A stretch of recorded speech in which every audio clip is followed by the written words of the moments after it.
Sit up straight. Don't slouch. I'm sure we all have heard those words more than once from our mother when we were growing up. And most of us compiled with her command, having no concept of anatomical and biomechanical rationale behind her persistent prodding. In fact, she probably wasn't even aware of all the implication of poor posture herself. But somehow, some way, your mother always seemed to know best. Hello. Namaste viewers. Welcome back to our channel PhysioHealer.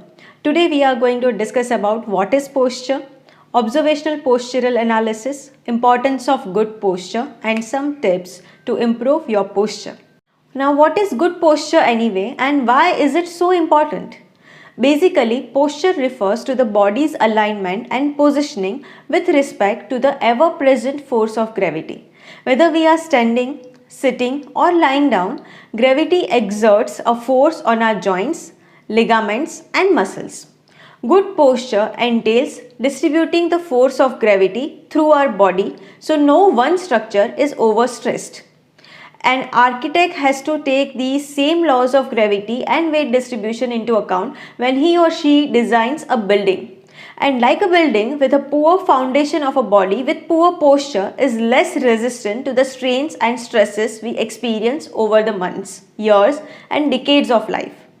It is an important part of our long-term health.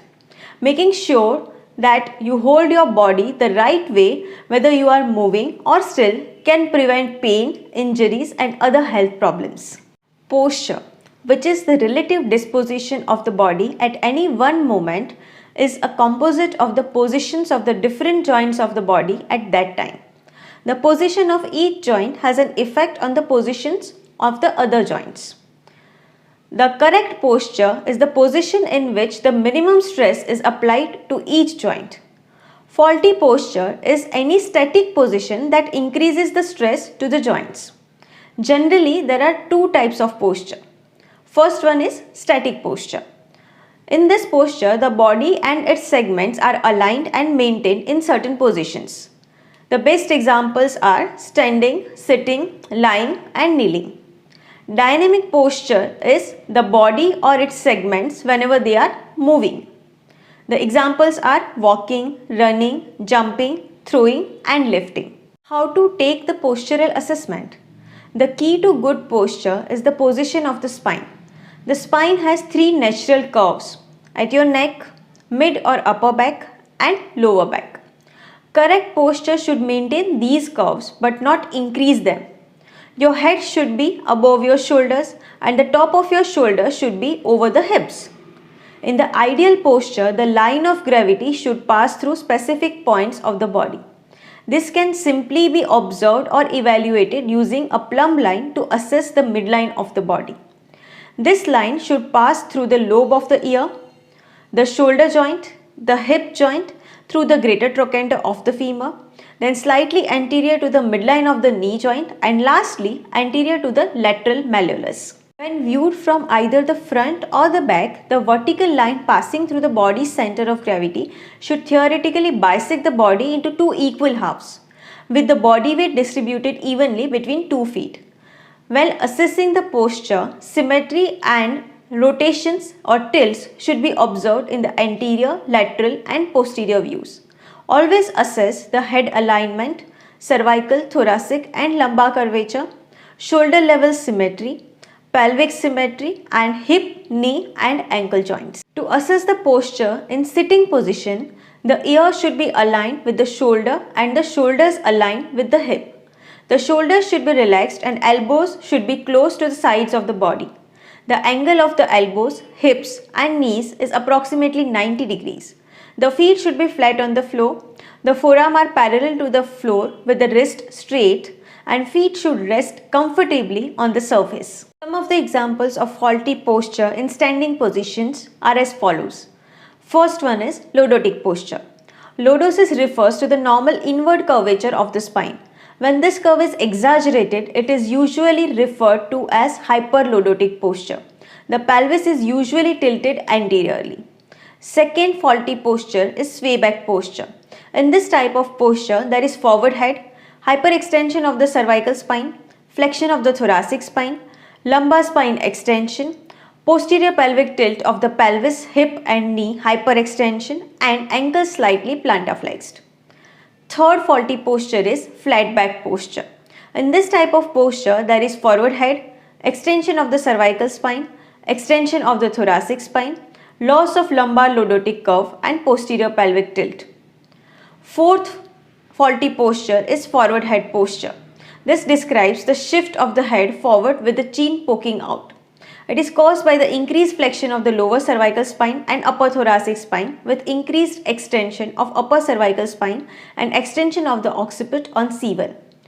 Fifth faulty posture is scoliosis, a deviation of the normal vertical line of the spine consisting of a lateral curvature and rotation of the vertebrae. Scoliosis is considered when there is at least 10 degree of spinal angulation on the posterior anterior radiograph associated with the vertebral rotation.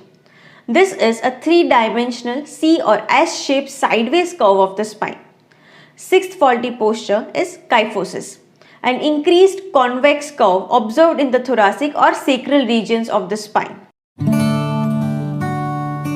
It's time for some tips to improve your posture. So how can you improve your posture in general? For that, you have to be mindful of your posture during everyday activities like watching TV, washing dishes or walking. Stay active. Any kind of exercises may help improve your posture, but certain types of exercises can be especially helpful. They include yoga, tai chi and other classes that focuses on your body awareness.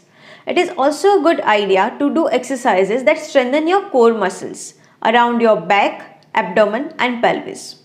Maintain a healthy weight. Extra weight can weaken your abdominal muscles and can cause problems for your pelvis, spine, and that can contribute to low back pain. All of these can hurt your posture. Wear comfortable, low-heeled shoes. Because high heels, for example, can throw off your balance and force you to walk differently. This puts more stress on your muscles and harms your posture. Make sure your work surfaces are at a comfortable height for you, whether you are sitting in front of a computer, making a dinner or eating meal.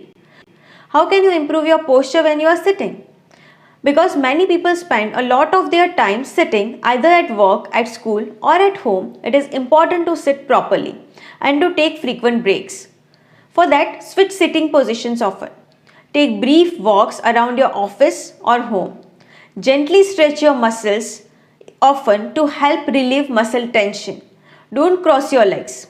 Keep your feet on the floor with your ankles in front of your knees. Make sure that your feet touch the floor, or if that is not possible, use a footrest. Relax your shoulders. They should not be rounded or pulled backwards. Keep your elbows in close to your body. They should be bent between 90 to 120 degrees. Make sure that your back is fully supported. Use back pillows or other back support if your chair does not have a backrest that can support your lower back's curve. Make sure that your thighs and hips are supported. You should have a well-padded seat and your thighs and hips should be parallel to the floor. How to improve your posture when you are standing? Stand up straight and tall. Keep your shoulders back. Pull your stomach in. Put your weight mostly on the balls of your feet. Keep your head level. Let your arms hang down naturally at your sides and keep your feet about shoulder width apart. If you have any questions or suggestions for us, you can write down in the comment section below. We will try to reply as soon as possible. Thank you for watching today's video. See you soon next time. Stay tuned for that. If you like today's video, don't forget to like, share and subscribe us. And if you do think that you also are suffering from faulty posture, do comment your faulty posture in the comment box and we will try to reply you with exercise sessions which is beneficial for you.